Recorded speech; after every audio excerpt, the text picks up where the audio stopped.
Oke, kita kembali lagi di part 2. Pengalaman saya menjadi salah satu pejuang garis biru. Sekali lagi ada disclaimer bahwa ini adalah video tentang pengalaman saya. Setiap orang bisa memiliki pengalaman yang berbeda-beda. Ini adalah pengalaman saya sebagai pasien. Untuk mendapatkan informasi yang lebih lengkap dan detail, teman-teman bisa menghubungi klinik maupun dokter yang berkompeten. Oke. Saya lanjut ya, cerita tentang pengalaman saya bertemu dengan dokter infertilisasi, ya dokter kusuburan. Rumah sakitnya ada di Cibubur. Ya kebetulan saya tinggal di daerah Cibubur, perbatasan antara Jawa Barat dan Jawa Barat dan Jakarta. Ya, kan kalau Cibubur itu lucu ya, Bekasi ada, Depok ada, Jakarta ada, Bogor ada gitu. Nah di situ. Ini dokternya dokter cukup terkenal ya. Saya beberapa kali nonton bukan talk show sih, wawancara dokter tersebut dengan stasiun TV gitu. Jadi saya berobat tuh sama dokter itu, dokter Ovi. Halo, assalamualaikum dokter Ovi, mudah-mudahan sehat. Pertama yang diperiksa adalah USG. Diperiksa lagi nih USG nih, aman, normal ya, bagus.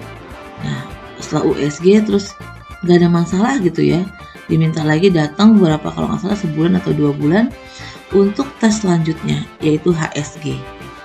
Nah teman-teman nanti bisa cari ya HSG itu apa. Nah tes apa sih HSG itu?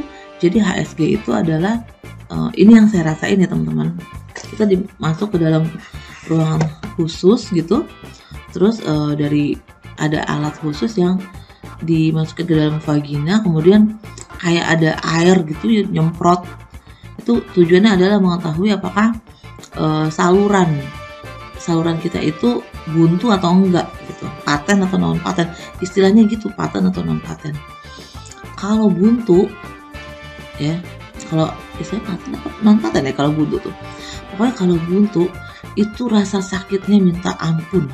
Kayak jadi sebelum saya dipanggil, kebetulan ada pasien lain yang HSG di hari itu gitu ya, radiologi ya kalau nggak salah, di bagian radiologi.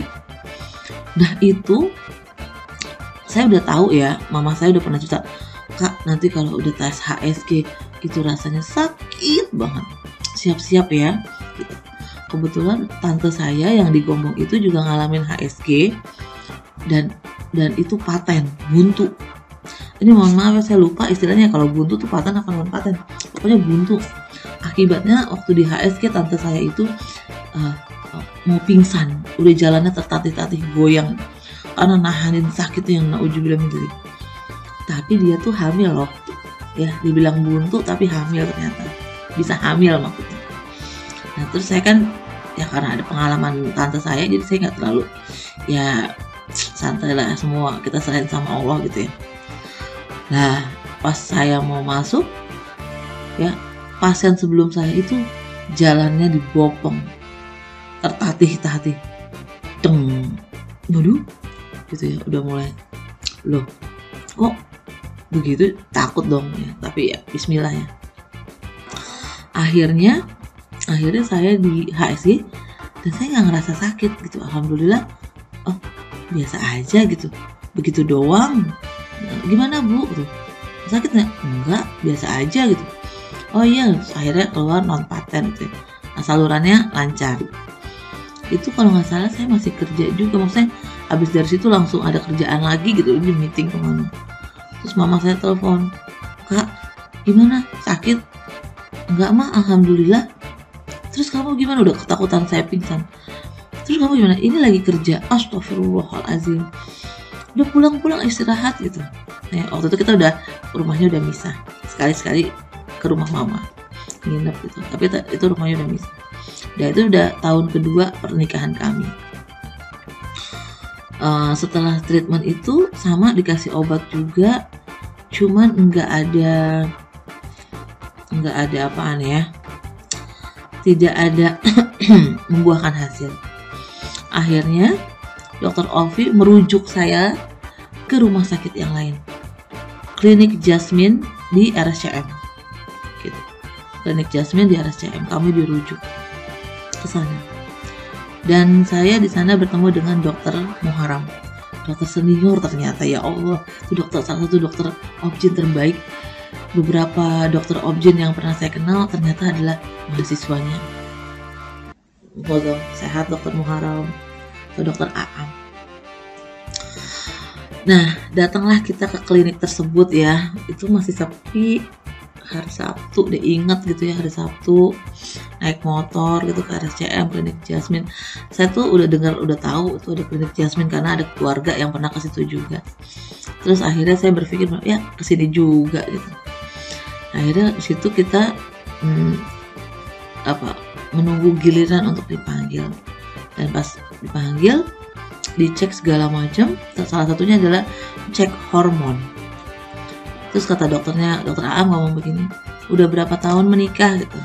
Itu kalau nggak salah udah masuk 2 tahun lewat ya, udah 2 tahun lebih, ini mau masuk 3 tahun. Belum hamil juga, belum.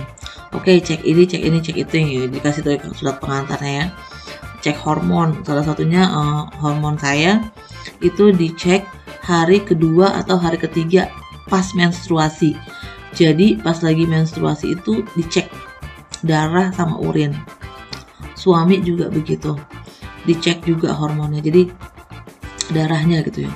Kata dokternya, dokter Aam, kalau pasangan mau memiliki berusaha gitu ya, mengetahui apa yang terjadi dengan kesuburannya, maka itu nggak bisa salah satu aja, dua-duanya harus diperiksa. Jadi memang harus datangnya berdua dan harus saling mendukung ya, saling support gitu. Akhirnya itu nggak datang ya cuman begitu doang ya, harus datang lagi nunggu saya menstruasi. Jadi kita tuh lumayan lama karena kan pas abis datang cuman diambil darah, diambil urin gitu, terus kita nunggu lagi gitu. Jadi nggak langsung, hasilnya tuh nggak langsung. Nah setelah 2 minggu 3 minggu berobat lagi ke dokter Muharram dan ada tuh hasilnya. Nah ketahuan di situ. Kata dokter Muharram gini, "Nih tahu nggak masalahnya di mana, Bu?" "Nggak tahu, Dok." "Ini masalahnya adalah antibodi ibu tinggi." Nah di situ teman-teman, antibodi aku tinggi, dan ternyata banyak juga loh perempuan-perempuan yang antibodinya tinggi.